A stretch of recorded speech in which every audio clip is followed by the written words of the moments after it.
adanya pengeroyokan terhadap diri saya. Ya, jadi saya tadi hari Rabu ini ya, pukul 10 kurang ini dikeroyok oleh sekelompok orang ya, yang mengatasnamakan anak buah Mario Kardi.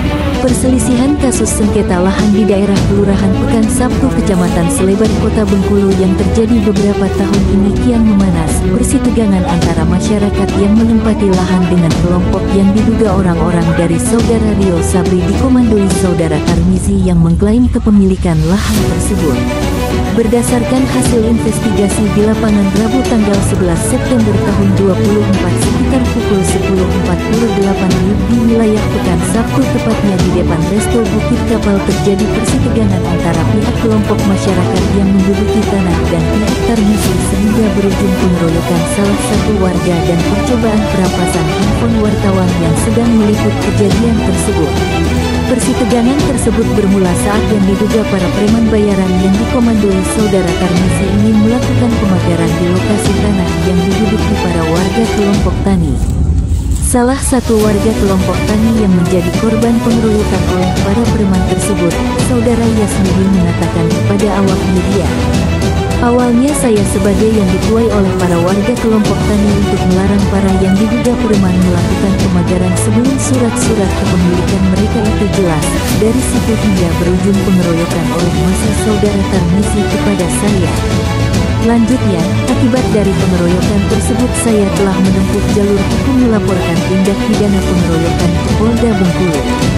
Bahkan bukan itu saja, massa para preman ini diduga telah dibekali dengan senjata tajam sampai bubuk cabai saat turun ke lapangan. Dalam arti kata diduga memang sudah direncanakan melakukan tindak pidana," tegasnya. Undang-undang yang mengatur tentang senjata tajam adalah Undang-Undang Darurat Nomor 12 Tahun 1951. Undang-undang ini mengatur tentang kepemilikan dan membawa senjata tajam tanpa izin. Di lain sisi, Saudara Ade sebagai Kaperwil Media Infosiberindonesia.com selaku korban percobaan perampasan handphone dan percobaan pengeroyokan yang dilakukan para massa preman di saat sedang mengambil video di lapangan, mengatakan, "Pada saat terjadinya persitegangan antara warga kelompok tani dan massa preman, saya memvideokan dengan maksud untuk bahan berita yang akan disajikan untuk publik. Melihat saya memvideokan menggunakan tripod, beberapa orang massa preman mencoba merampas handphone saya hingga terjatuh dan mereka juga mencoba melakukan percobaan pengeroyokan, namun ada yang memisahkan. Tidak sampai di situ saya telah ditarik ke mobil oleh warga.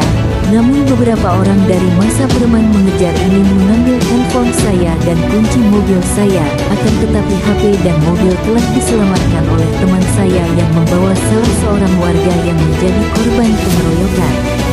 Dengan adanya kejadian tersebut, saya telah berkoordinasi kepada kuasa hukum Ormas ONBB dan media pt.infosiberindonesia.com Saudara Reno Andriansyah SH, MH beserta rekan-rekan untuk melanjutkan perkara ini ke jalur hukum atas dugaan tindak pidana menghalangi wartawan yang melakukan liputan tertuang dalam UU Pers Nomor 40 Tahun 1999 Pasal 18.